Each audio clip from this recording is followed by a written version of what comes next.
Hey everybody, this one's going to be something a little different. It's amazing how God, gives opportunities if you know how to pay attention. It wasn't that long ago that I was talking about endurance, and today's talk in the Moment of Truth series is about being shallow in your faith. And it's funny because those two come together and pair with this morning I woke up and the Facebook memories were there when I looked online, and there was a picture from 4 years ago, a beach, like no context, just, you could tell it was inside a vehicle, and it was just really nice sunrise picture.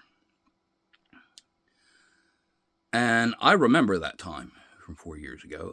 That was what I call the dark times, when I was deep, heavy in my depression and I wanted to take myself out, you know. Um, Again, I sound like a broken record, but I always describe that time as the closest to hell that I never want to be again. That was an absolute absence of, love for myself, any kind of encouragement, empowerment. It was all gone, you know. I had no self-respect. It's the way this world is designed, because that was a little while after, my second heart attack, or just before. I'm sorry, just before my second heart attack.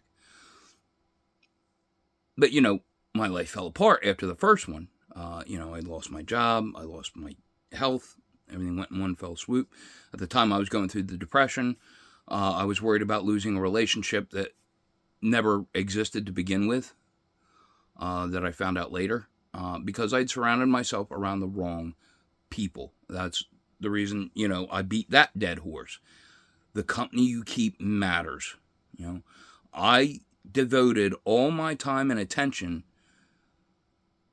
I gave all my energy to somebody that couldn't reciprocate even a fraction, not even a fraction of what I was given. And their big concern was the material aspect. It wasn't about trying to encourage me to get back on my feet. It wasn't about trying to help see me through a difficult time in my life. It was about, well, you need to get your stuff together or this is done. And again, instead of making the situation better with encouragement, it was making it worse, with that threat. So I'm very glad I got freed from that situation, because at the time, again, and that speaks to my self-respect, because I accepted that. I tolerated that. You tolerate what you think you deserve. That's why it matters who you keep around you. Because if it's somebody that's constantly going to drain you and put you down, you'll never get anywhere. It will destroy you internally.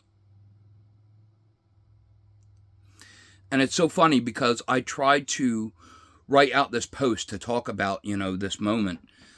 4 times I tried to attempt it, and I did it in a way that I do all the time.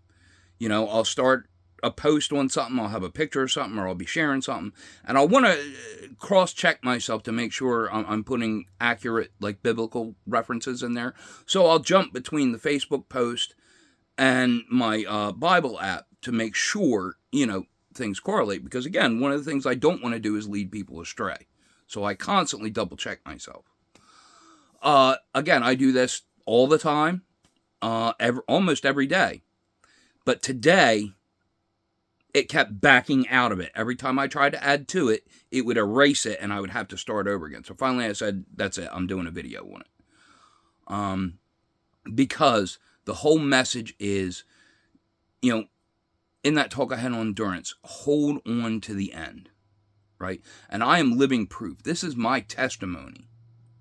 I was at a place where I thought everything was over and I had nothing. And here it is 4 years later, and I fight for my life. I enjoy it. I thrive. I have things I look forward to. And it's a drastic change, and I attribute the biggest part of that to my faith, because when everything fell down, at the time of the picture, it was shortly before I went in and hospitalized myself for my depression. And then after the breakup happened, about a year and a half ago now, that was when I had the realization, like immediately the next weekend was get your butt to church. And again, I've been going ever since, aside from just this past weekend I missed because I wasn't feeling well. But I don't miss frivolously. You know what I mean? If I'm not there, there's a reason for it. Even days when I don't feel like being social and going, that's the days I know I need to go the most. And that's what this testimony is, like, to anybody out there that is struggling, that just doesn't see a way out. Hold on, don't give up, right? Find your purpose. Once you find your purpose, that makes all that other stuff go away. That is one of the reasons people are so unhappy in the world today, because they let this world distract them from what they're supposed to be doing. And they're all in survival mode. And I see this as an outsider, because again, I used to be what I call an NPC. Get up in the morning, go to work, do just like everybody else. Everything, automated. Everything is on autopilot. And it was after that heart attack that I had to. That was when God forced me to slow down and look at the way that I had been living and the way the world was operating around me. And I am grateful for that. As much as I despaired in that moment, as horrible as it was, and as much as I don't ever want to revisit it, I am thankful for it, because it opened my eyes to a lot of things, and it helped me get myself back on track and back where I'm supposed to be, in the plan. So just some food for thought. All right, please just keep it in mind. Everything, and I do mean everything in this world, is temporary. Both the bad times and the good. Anything physical, eventually it's going to wear down and break away. It might take a long time, but in the end, nothing is going to outlive it. Nothing. Not your wealth, not your car, not your house, none of it. 100 years from now, most of it will be gone already, including the people. So focus on what matters. Focus on what's important. Surviving is not being alive, just being alive. Or I should say, life isn't just about surviving. It's about being alive and active in your own life. And by active in your own life, again, I don't mean getting up and going to work. I mean what you do in your free time outside of that. Do you let, the entertainment and the buzz of this world get in your head?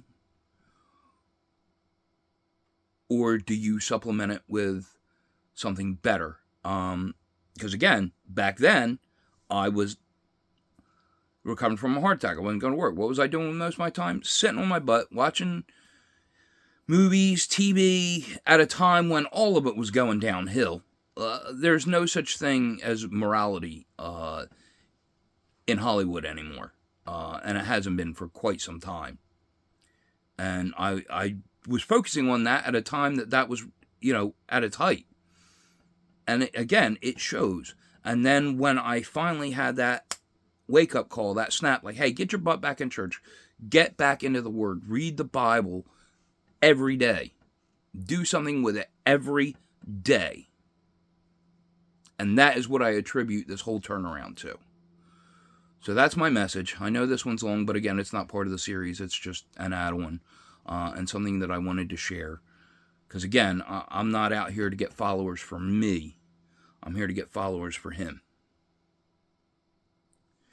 So if my testimony helps in that in any way, I am more than happy to talk about it and share it. as usual, take care of yourselves. Try and help take care of each other. I'll see you in the next one.